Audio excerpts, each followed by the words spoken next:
வாங்க தம்பி.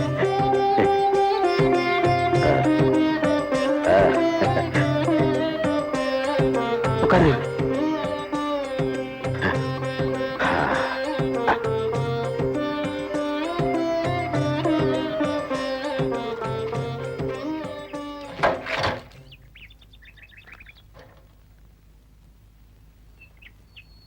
ஐயா, இந்தாங்க கோவில் பிரசாதம். இதெல்லாம் எதுக்குப்பா?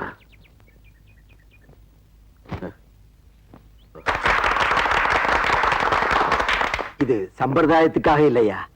இந்த உண்ணாவிரதம் வெற்றிகரமா தான் முடிய போகுது. வேலாயுதம் இல்ல, முக்காடு போட்டு ஓடுறதுக்கு இந்த துண்டு தான் உதவ போகுது.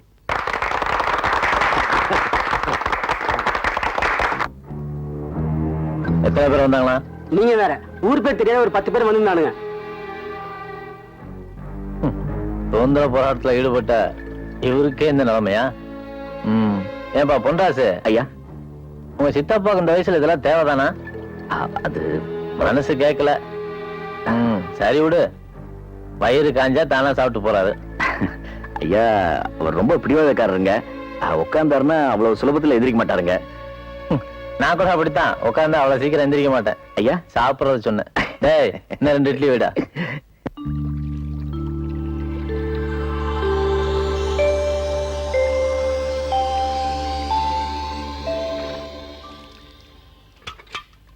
ஐயா, பால் சாப்பிடுங்க ஐயா. அதெல்லாம் ஒண்ணு வேண்டாம், நீ போ. சரிங்க ஐயா.